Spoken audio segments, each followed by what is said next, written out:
there seems to be kind of a filter in the way we look at these kind of movies, because we have already kind of terms we use to lower expectations or to frame them in a very particular way. Just a few quotes I brought earlier were like, it might be okay if you don't have any expectations, if you only want to get entertained. So I think the two movies will be interesting for us also because of a Hong Kong context, and I'd actually like Maggie Lee to introduce us a little bit, because I know you were one of the first people to write about the first movie, Don't Go Breaking My Heart, the first part, and part of what you wrote about was that the film that you had the feeling or the premonition that it would be a film specific for mainland audience, and could you expand a little bit on about that? Okay, so just to give a bit of context, at the moment, the genre that's most popular and the most money-making in China now is romantic comedies, because it's very cheap to make them, but at the same time, the box office, just by numbers, especially with a young population, it's very easy to make a lot of money. And also because with the censorship system in China, romantic comedies are often the safest, even though even those come with a set of rules. Like if it's a love story set in high school, then recently it's only recently that they're allowed to show high schoolers falling in love, but on the condition that they always break up. and stuff like that. So it's that's like one of the best ways of getting around a lot of the censorship issues when you're making romantic comedy. They're light, they're easy. They can also show a kind of new aspirational culture in China, which is like pretty clothes, pretty people, really luxurious backgrounds. And to put that in this context, Johnny To's film the first one, Don't Go Breaking My Heart, was made in 1911. I think it's 2000. Sorry. 2011, and that's just 1 year after the first breakup romantic comedy directed by a famous actress called Xu Jinglu, and it's called Go La La Go, which is very much based on this whole kind of Sex in the City kind of film where, this girl goes to work and she's like just a secretary, but within like 2 months of working there, she buys a Porsche, and then she meets, she goes out with like her boyfriend, the boyfriend who's like her boss, and he's like an American Chinese, and it's all about her wearing all these really expensive clothes that would cost like 10 times of her like monthly salary, and that became a huge hit. And this film was made a year after, and it's still very much like a predecessor of this whole wave of romantic comedies, especially the urban ones. And of course, it's also like, because Johnny To's action films, none of them at the time were allowed to be shown in China. So this is like one way of going, like making an inroad into the market there. And what's really interesting about this film is that it's kind of comments on a lot of the materialism in the romantic, in that style, like the Go La La Go, and not realizing that in a way it's sort of like become a predecessor of a lot of the romantic comedies to come. And I should stop first. I'll quote Scott Founders. Both of them write today for Variety. It's like watching a great baseball pitcher warming up in the ballpen. Perfect form and follow through minus any real sizzle. I know the reviews goes on, and this is only a small part. Did you view those movies? I know you like them, but did you view those movies through the lens of authorship? So these are Johnny To movies, and you're looking at them as Johnny To movies? Well, I think you can look at them several ways. I mean, I think they're definitely auteur films. And I mean, one of the things that's fascinating about Johnny To is this ease with which he can go back and forth between making action movies, romantic comedies, melodramas, and always with this great sort of classic Hollywood form and style. I mean, I think, there's set pieces in these movies that, you could have seen in a Howard Hawks movie or a Lubitsch movie. The scene in the second Don't Go Breaking My Heart, where all of the stewardesses arrive at the same time because the flights are grounded, is a brilliant screwball kind of set piece. And so I think, there's several, you can see an audience going to see a movie like this and enjoying it completely on a superficial level. I think, as Maggie was saying, and I completely defer to her on these matters as someone who lives in Asia, there's all kinds of information being transmitted in these movies about what is valued in contemporary Chinese society in terms of materialism and upward social mobility and that sort of thing. And then you can look at it as a director who's having a lot of fun playing with this classical genre and coming up with all these just immensely more elaborate permutations. I mean, the second movie is kind of like a quadruple repetition of everything that happened in the first movie, and you almost get a sense at a certain point that it doesn't even matter who ends up with whom. It's all they're like little puzzle pieces that he can just rearrange in any different configuration. Maybe going back to Dunya's question about the first impression, given that romantic comedies is my least favorite genre, I found it very interesting here that going back to what you just said, it seemed a very athletic way of going about romantic comedies in that it's not between two people, but it's not boy meets girl, boy loses girl and gets her back, but rather it's many people losing and getting it back, and it's the act as such, the wooing, and not the conducting of the act. So it's whenever they're trying to have sex, they don't have condoms, which might go for a certain code, as you referred to.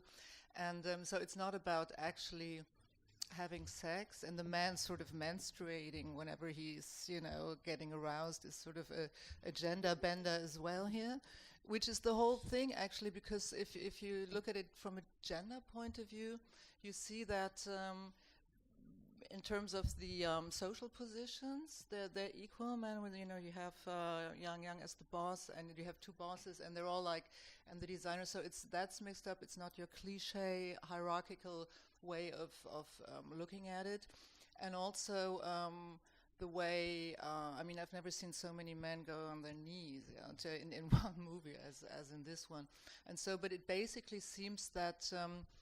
The wooing part is actually what it's about, and there is an athletic way of wooing. It's like how far can you go to make an attempt, and as you said, it's not about finally having a happy end or having sex, but it's about trying very, very hard.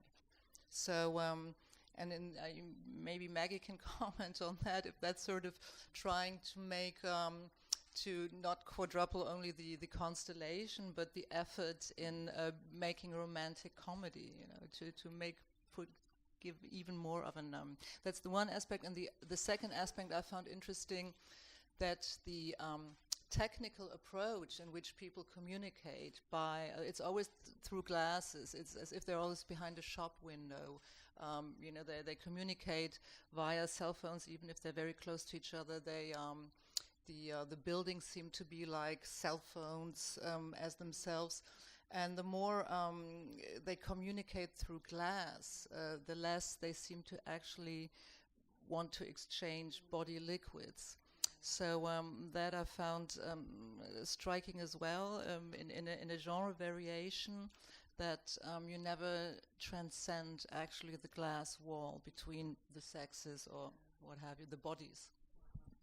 I think rather than necessarily answering directly what you're asking, I just want to explain that to look at the romantic comedies or comedies directed by Johnny To, you really are looking at Wai Ka-fai, the screenwriter, because he works with him, and Wai leads a stable of other screenwriters. And I don't know if any of you have seen other films that's scripted or directed by Wai Ka-fai, but if you have, especially two films that's very appropriate to the comparison, is a film that he made called Romancing in Thin Air, which is actually the film between the two, Don't Go Breaking My Heart, and another film called Shopaholic. And basically, Wai Ka-fai is famous for these plot multiplications and and confusions, and there's a theme that runs through all his films, which is it's about indecision and about choices. And he's actually got a very cynical view about love and life, because he shows all these people who have all these options, but at the end of the day, what it's proving is that, you know, nobody knows what they really want, and none of these choices are really better or worse than each other. And it kind of runs through this film, because like usually the romantic comedy formula is that, you know, you meet two guys, one's really rich but the other's really kind and good looking, but in this film they're almost identical. Like they're both rich, they're both really devoted to her, and she keeps switching, you know, between her alliances, as well as, like, you know, also Louis Koo's character, the investment banker. He's always like, he just can't make up his mind about the girls. And when you think about the second one, like, you know, the second Don't Go Breaking My Heart, they need an octopus to make decisions for them. And this kind of comes back to, like, I just want to give a little bit of background to the two films I mentioned. The Shopaholic is about this woman who's a shopaholic, and she goes to a psychiatrist and for help, but the psychiatrist actually tells her that he's got like this pathology, which is he couldn't make up his mind. He doesn't know what to order for lunch. He can't choose his girlfriend, and then she meets this girlfriend that he sort of has, but then she's like also a shopaholic, except she's really stingy. And then she has a boyfriend who's really, really rich, but then he's really stingy as well. So like it's again these like strange patterns happen, and at the very end, everyone has a kind of merry-go-round before going to the church, and they're swapping partners like crazy, because, like, you know, like as you said, like those classic Hollywood, like Howard Hawks comedies, because they just can't make up their mind. And in another film, The Romancing in Thin Air, it starts with Louis Koo, the main character, who's the main character of these films, at a wedding, and his bride, who's actually played by Gao Yuanyuan, deserts him for his first-time boyfriend. So again, he's making the same kind of like repetitions and film references about people not, like, you know, making choices and still actually regretting them. And then later on, he goes to like the Himalayas, he goes to Tibet, and he meets this Shangri-La, and he meets this woman who mourns her husband who disappeared in the forest for 7 years. And then it turns out that she's a fan of him because he's a film star. And actually he met the boyfriend, the husband, watching films that he starred in. And then at the end, she kind of goes to the cinema with her, and then they reenact everything. And it's almost like a kind of, like, I don't remember it very clear, but it's like a kind of doubling on the pattern. And the main point about the film is about this forest, because this forest, he's been inspired by a forest in Aoyama, where in Japan, where people go into the forest to commit suicide, because once you go inside, you can't get out. And then he sort of changes this to a forest in Tibet. But what I think he's trying to say in this film, as well as in some of the scenes where people are always doing this merry-go-rounds, is that the forest for him, it's the metaphor for life and for these like inability to choose. It's like you go inside and you're lost because you have too many choices, but at the end of the day, you have no choice. And that's actually a very fatalistic view that's actually very pertinent to like Hong Kong's history and political situation. But isn't it also a perfect metaphor for capitalism? Yeah. I mean, in the sense of It's freedom all of about choice, but no shopaholics and money and status symbols, yeah. I agree with that totally. And the people, okay. So it's actually not a romantic comedy, but it's actually rather depressing, no? Yeah, I think that's why calling this section Lust is really, really good, because this film is about lust, but it's not about lust for sex. It's really lust for material things. Yeah.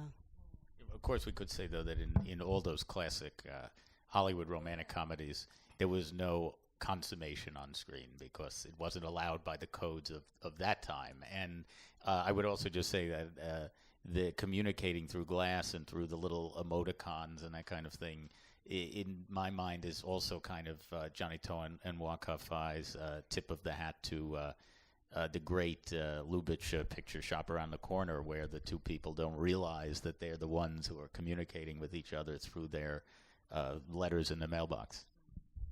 Maggie, could you tell me if there's any deeper meaning in the fact that we have, in the second part, the Europe background from the two sympathetic people, and also that there's a female COA? Sorry, what about the European background? They have both been to Nice, to France, and there are lots of French words.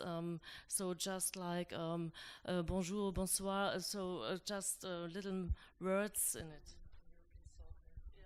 Soccer, yes, and also food is very important. Oh, food is always important in Johnny To films, because whenever he goes to Europe, the first thing he asks is take me to the best restaurant and order me the best wine. Yeah, I think that's more like, again, the kind of lifestyle fantasy that he's selling, because what's also worth knowing is that when he made Don't Go Breaking My Heart, it was actually one of the few films that actually did okay in the box office in China, but not very well. And when he made Don't Go Breaking My Heart 2, it actually was the highest, for his own record, it's like the highest opening score, just after the film Blind Detective, which was shown in Cannes. But I think the second Don't Go Breaking My Heart is almost like a departure from all of the other films that he's made, in the sense that for me it's really a total capitulation to like the Chinese market in many ways. And some of the things, like, maybe if you're not from Hong Kong you may not notice, but in the first film, when they talk about brand names, it's not really about product placement. They're mentioning places and restaurants, because when he was making that lunch for the girl, all the places he's mentioning, they're not like famous as in brand names, but they're just things that Hong Kong people know right away what they're about. But what really is shocking in the second one is that the product placement about the yogurt is what everyone talks about, because that yogurt brand does not even exist in Hong Kong. It was a yogurt brand from China and no one drinks it. And it's become so obvious that it's almost like, it's really quite heartbreaking for me to even see that the amount of like compromise he's made for the market. Yeah. And also another thing that I find very disappointing with that film is that, as I said before, the thing about Wai Ka-fai is that none of his romantic comedies really have a happy ending, because he's saying, well, whatever you've chosen, this is never what you really want. But this one, this almost a logical development where she seems to have chosen someone she's going to be happy with. And for me, that's like very disappointing. Did you find the film pleasurable? Anyone? I find both of these films immensely pleasurable. I walked in for the last 30 minutes or so tonight, and I thought, I don't think I've seen a movie since the Berlin Alley started that gave me that much pleasure in its entirety as the last 30 minutes of Don't Go Breaking My Heart 2. So, if I wasn't working, I would have been here for 4 hours tonight watching these movies again. I think there's a just crazy level of invention in these movies that you don't really see in most American or even European romantic comedies, just in terms of the willingness to go totally off the deep end. I mean, this is the second movie. It has a telekinetic octopus. It has a kind of climbing competition at the end. It's, I mean, there's so many crazy things that happen in this movie. You know, the scene with the stewardesses. It's a kind of constant pleasure-giving object, and I think that where I might disagree with Maggie is I think the film is sort of very knowing about the product placement. I mean, I think there is an extent with the yogurt thing where it is kind of, it's taken to such an absurd end that it's almost kind of winking at you and saying, look, we know we've sold out here, but you know, we're gonna have some fun with it.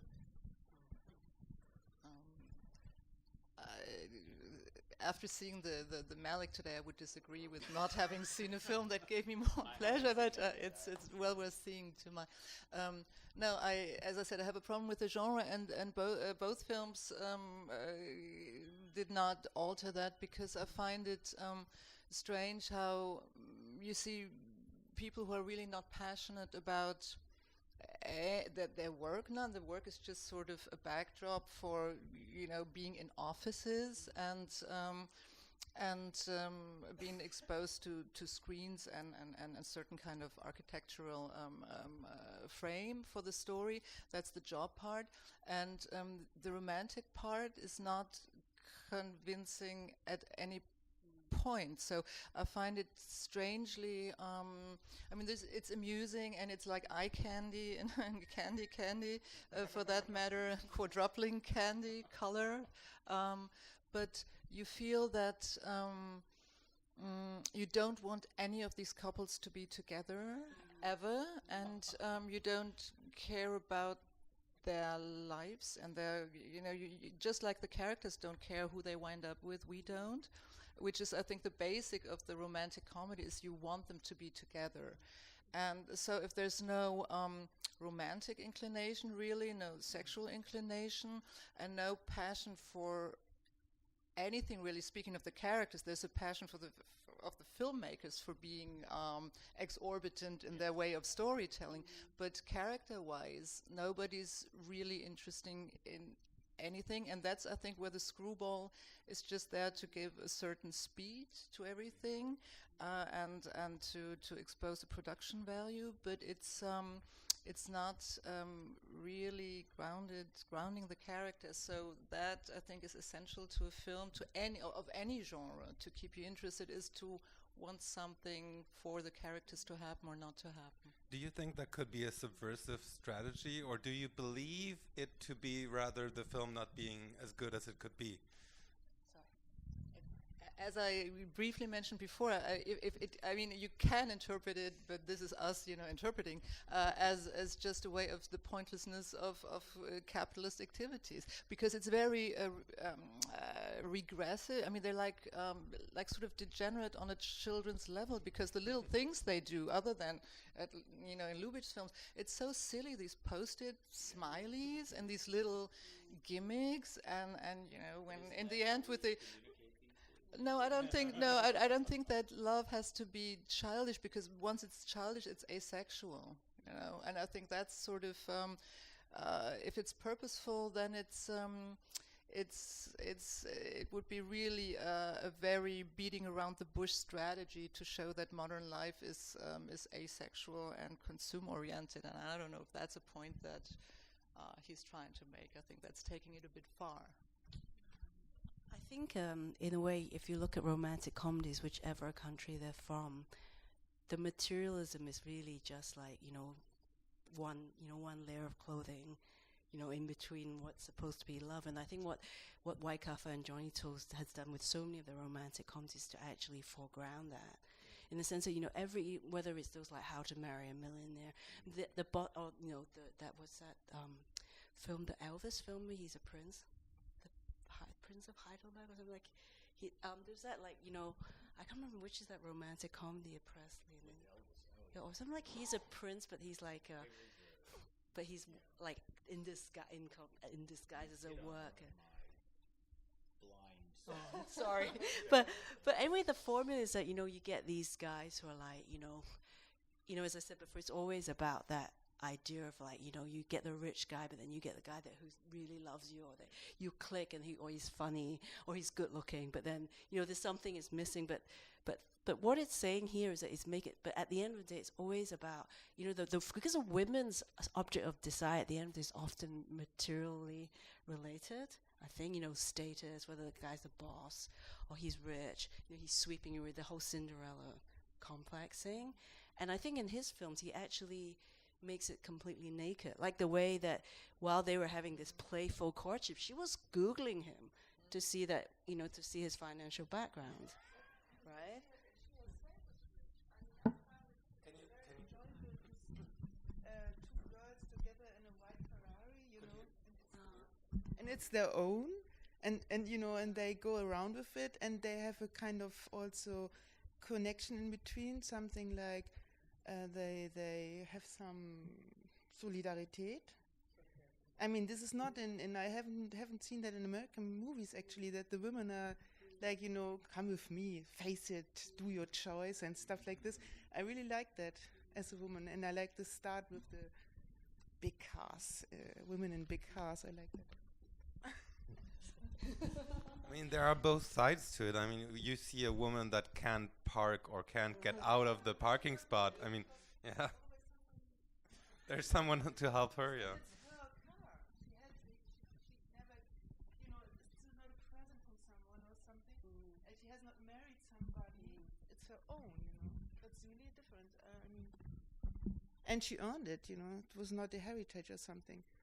She's not a little girl with a white car. Somebody gave it, It's like. It's interesting for that matter to see the few scenes with the mother and the grandmother where you seem to have very stereotypical housewife-ish way of dealing with family. This is the only sort of...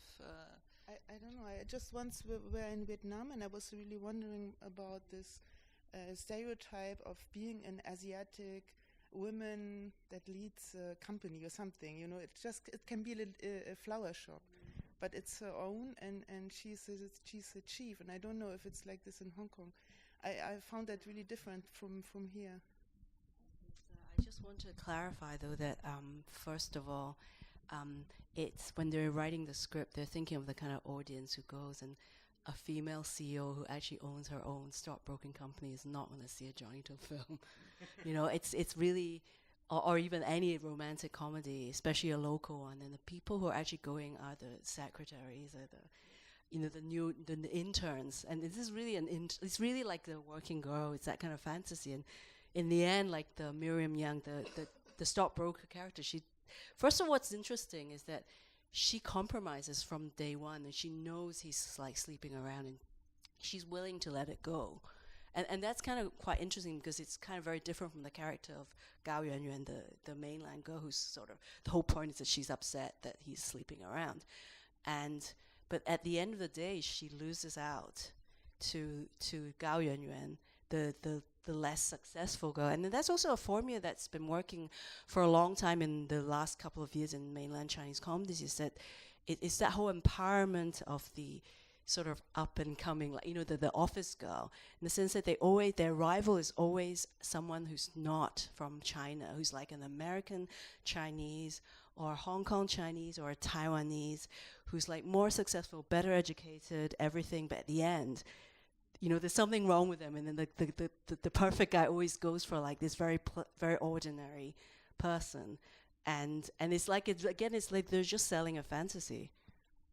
Well, Yang doesn't make out too badly. She ends up with the brother, you know, so he's very devoted to her. Yeah, I guess so. But he's the less kind of predatory, threatening guy. So again, you know, it's like the way they're kind of, in a way, kind of putting them in, you know, matching them up. There's a certain kind of gender dynamic there, I think. But going back to the persistence, I found it odd from the films, and I mean, going back to like the you were mentioning Lubitsch, but there's some other 20s romantic comedies where usually men would not go as far to, you know, being rejected and trying again and again and again. I find that that's what I meant by athletic. It's a very athletic way of wooing, that no matter how many no's you get, you still go for them, and it's never really explained what's attractive. The way these women are shown, they're never shown in a way that they become desirable. You know, they're never it's you do not they never get any scenes where they're being shown in a way where you think, wow, yes, I would fall in love with her or her. It's just set, you know, they're being loved and they're being wanted and they're being wooed. But on what grounds, you never find out about that. The camera never explores them in a way that you really feel, wow, somebody's got to fall in love with them. And which is much different to Lubitsch as well. Yeah, I think it's a very plastic film on some level, and I think maybe it's reading too much into it to say it, but I mean they do set both of these films in this world of stock and commodities trading, and the people kind of treat each other the same way. They kind of trade each other the way that they trade stock, and I do think that does go back to this idea that these movies, while on one level playing to all the things that Maggie is talking about in terms of what the market wants and the, you know, way that capitalism is now changed the dynamic of Chinese society, is also satirizing that to some extent. Yeah, I agree with you. But does actually the film has a real message? Because I've got the impression so that this kind of message of showing what capitalism is doing with romantic ideas is like selling out the romantic idea. I don't know. It's to ask you, perhaps Maggie, do you see this in this film, or is it just quite like normal for Hong Kong society that all is treated like superficial and there's no true love and there's no true words, and when you want to say what you're feeling, you have to take a puppet and let it speak? I think it's a little bit unfair to say that commercial romantic comedies or Hong Kong comedies don't show true love. I think maybe these two are not necessarily the best examples. I think you should see something like some of the earlier films that Johnny To and Wai Ka-fai made, like a film like Romancing in Thin Air or Love on a Diet, or another film is Needing You, and it's very urban, I think, and at the same time I think that the male-female dynamics, I think in those films there's like a little bit better handle than in these two films, in the sense that the women characters are actually a little bit less vain, and often they're more like they have more character. They're often either klutzy or whatever, and also in a lot of these films, I think Wai Ka-fai is a scriptwriter. He's obsessed with addiction and sickness. I mean, all the characters have some kind of obsession or sickness, and in a way, like even the Louis Koo character, the stockbroker, I mean, the fact that he's sort of his nose bleeds, it's not like how you normally represent like the hero of a film as some kind of stud, right? And I think actually I do like the Miriam Yang the character, the stockbroker character, the female stockbroker character in the second film a lot more. I think I do agree with you. It's difficult to really like the Gao Yuanyuan character, the mainland girl, apart from the fact she's played by a really gorgeous actress. I mean, she's beautiful, but she's not meant to be that beautiful. In like if you were supposed to identify with her, if you're just an ordinary audience. And I do agree with that. But at the same time, I don't think that romance or love has to be shown only as physical attraction. I think there's a lot more to that in terms of people's interaction. I thought the way, especially in part one, the way they were doing all that stuff across the window panes, and all the little tricks we're playing, I mean, maybe it's a cultural thing, but they're actually really fun. For me, at least, I think for most Hong Kong audiences, that kind of courtship is actually, maybe our bar is very low. Usually you just go to the cinema don't have to and like have the same have kind a of meal. courtship anyway. But physical Could I attraction. just, but still, it's always it's either a magician, a mime. It's like really, it's very childish.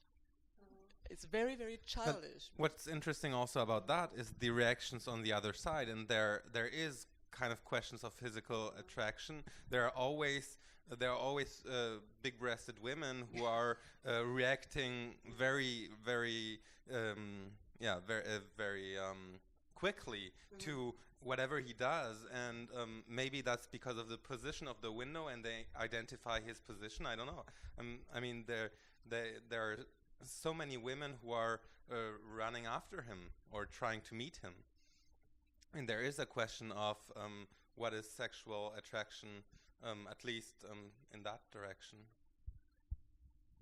The women towards him? I just thought this is something that in Sweden, for example. Sweden is like men are they don't do anything, and the women are always going like this, going like crazy. And I felt like, maybe it's in Sweden and Hong Kong, because I felt it also a bit strange that they all are so jumping on him. But don't you think that these kind of stereotypes which we have in the both parts, it's a kind of deconstruction of these, what you're saying, Frederick, of being attractive by your physical elements, or so I've thought this is not real, this is not serious, this is so over designed and exaggerated, it can't be true, so it's not Johnny To's message, what he wants to tell us. But for me, I think that's also a female fantasy, in the sense that you want the guy you love to beat down all the competition from these big-breasted girls, and they still love you even though you don't even want to have sex. You're just so holding back. And I think what I mean, really it's the point that I really liked to the Louis Koo characters when he was standing at the door and then she said, "No, you're going to promise never to sleep with other women again." He said, "I can't," you know, and I'm just trying to be honest with you. So I think that's quite unusual in the sense that what he's saying is that's when his good points start to emerge, in the sense that he's not like perfect. And I think that's why it makes sense at the end she goes for him and not Daniel Wu, because that guy's just unreal. He doesn't exist. And he keeps saying, "Well, you know, I'm being honest with you." And even the guy who's not doing it, he's thinking about it, or he didn't have a chance.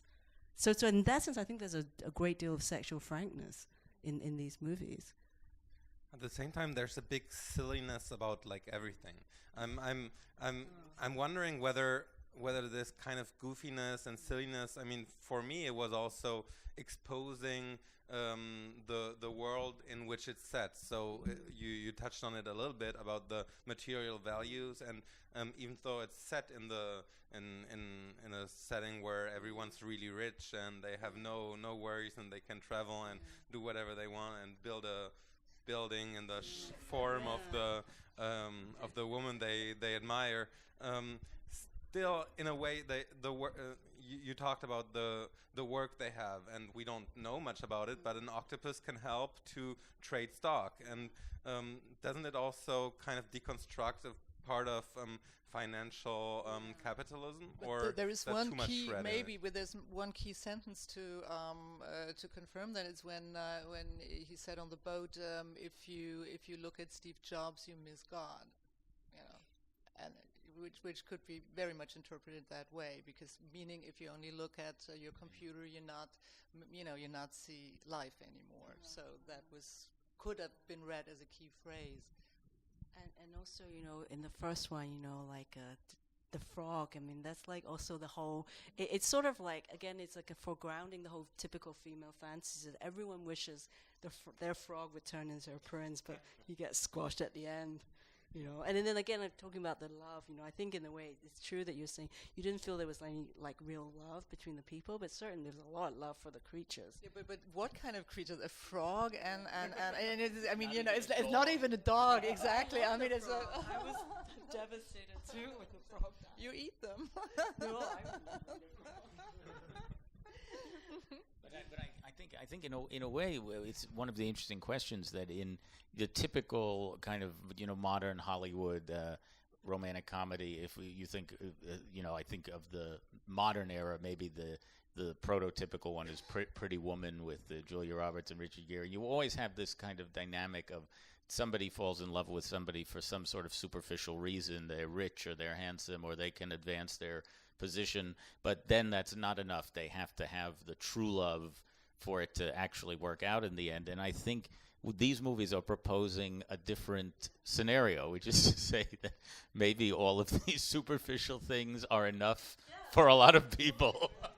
Because I do think, you do have the reaction where you sit sometimes in these, movies and you can hear what, the reaction of the audience that, the Julia Roberts leaves Richard Gere because she doesn't think he's really in love with her, and 90% of the people in the audience say, I would just stay.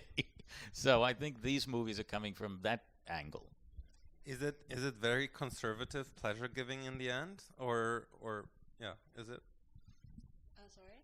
Is it a very conservative way of pleasure giving we see here?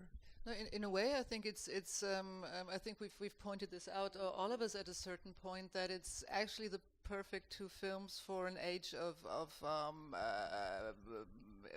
marriages and relationships are being customized by online dating portals, by with children, the whole social freezing thing. So you could really say this is the romantic comedy of a social freezing era would make perfect sense. And I actually want to also bring up 50 Shades of Grey. And I have to I have to confess that actually I haven't read it, and it's not because I'm a snob, but it's because the book's quite thick and I haven't had time. And when you think about it, I mean, what I know about it is that he's really rich. I mean, seen the trailer when I was in Japan. He's like really rich.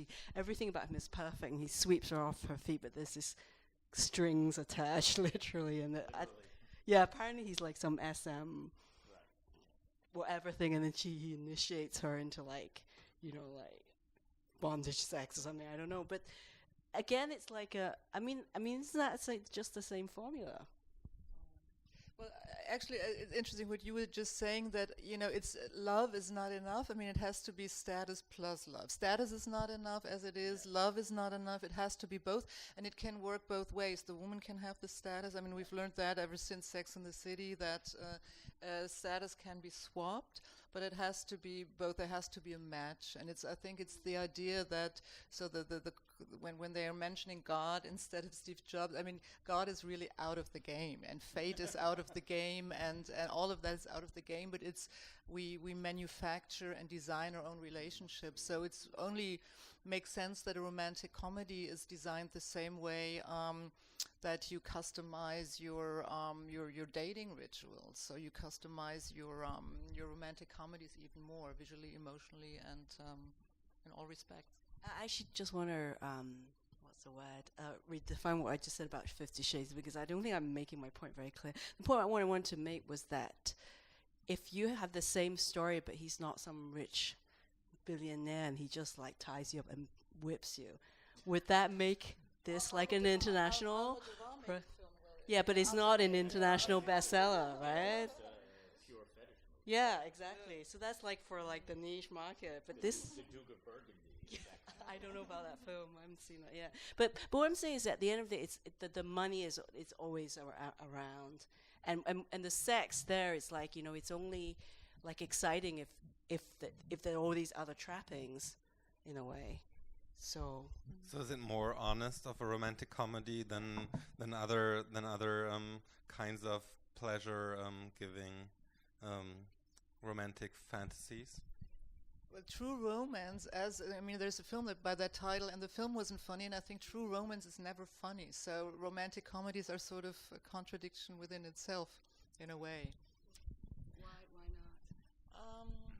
Because I mean, you can have fun in romance, but the idea that you laugh about people not getting together, and that it's all sort of cute and tongue-in-cheek, let's say it can never be sensual. You know, and romance should be sensual and sexual, and romantic comedies don't want that. They want to sort of keep it childish, and as we just saw, to a point of being infantile. There's a question or comment there. Yeah, Heike has said she finds. Can you give him the microphone? No, I think I only get. We're taping it, so we'd like to hear it. Thank you. Well, Heike said that she finds both the characters and the films as such childish. I would say they are playful, and they're playful in a way that Hong Kong action films always were. And I have the feeling that this film is much closer to action cinema from Hong Kong than it is to romantic comedies, be they traditional or modern. You are interested in characters only as so far as you need them for the action. And what he does is he has a very classical action ending, has a showdown that's very much like a Mexican standoff, where you don't know who will die and who will live. And for me, it's much closer to action cinema than it is to romantic comedy. And there is playfulness absolutely allowed and wanted.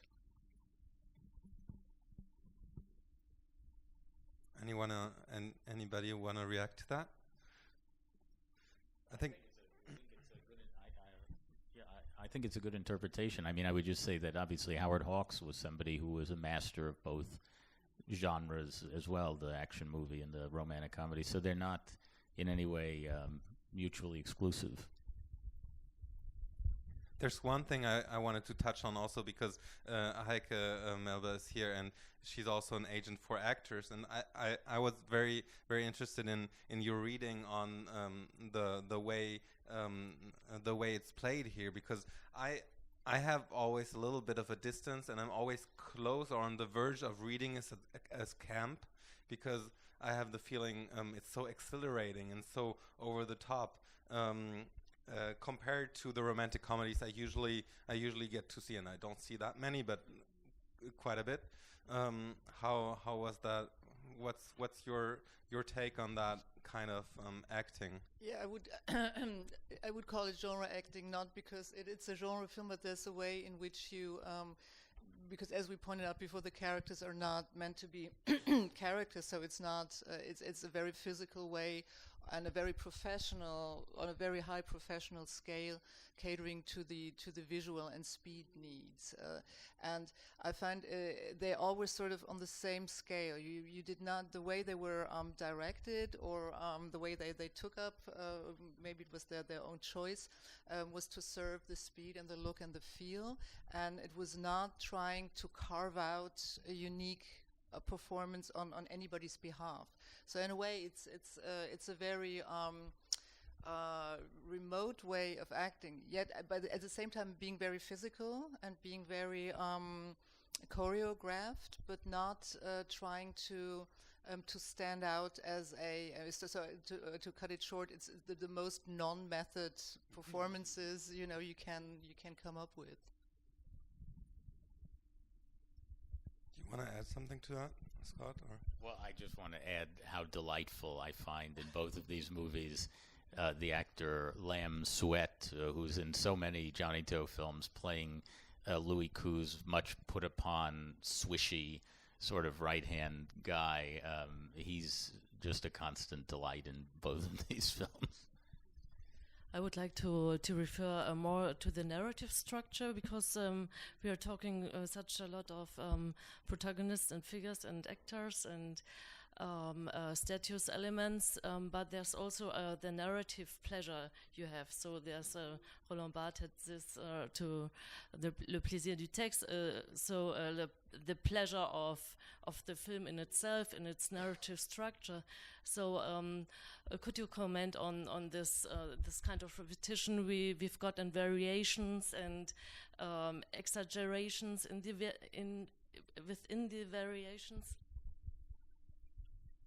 Well, I think we started out talking about it a little bit, which is that there's, on the one hand, he's sort of, the superstructure of it feels like what Stanley Cavell famously called the comedy of remarriage, where somebody is with somebody and then they have to break apart in order to discover that that's really the person that they were supposed to be with, except that it kind of doesn't have closure in Johnny To's world, because people end up with all sorts of other people, and in the second movie, everything from the first movie is sort of reversed, and I think in the second movie, you almost feel like he, like Johnny To and Wong Kar-wai set out to just sort of take. They repeat almost every gimmick from the first movie, with the windows and the emoticons, and every joke. You have the octopus instead of the frog, and but then it's like they said, "But how can we make it even more ridiculous?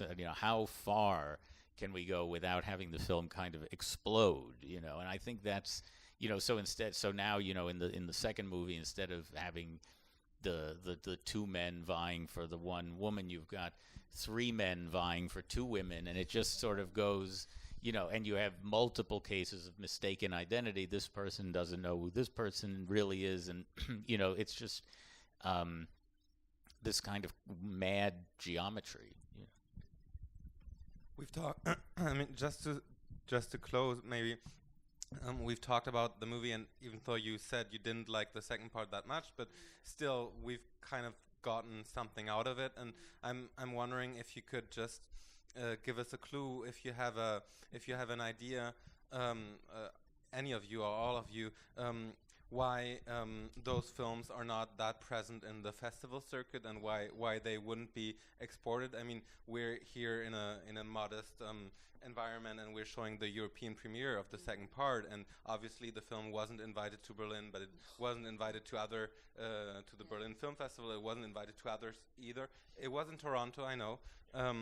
Maybe you could. Do you have any ideas? I mean, you could just say you don't think the movie is good enough, but maybe there are other ideas. I think festivals tend to pigeonhole countries and their films. So if it's a Philippine film, it's got to be a gay slum movie, and if it's a Hong Kong film, it's usually like a noir action, and it's just the and so on and so forth. And I think this film just doesn't fit those categories, which is why I think it's really great that the Critics' Week is showing this film here. I didn't want to get to that.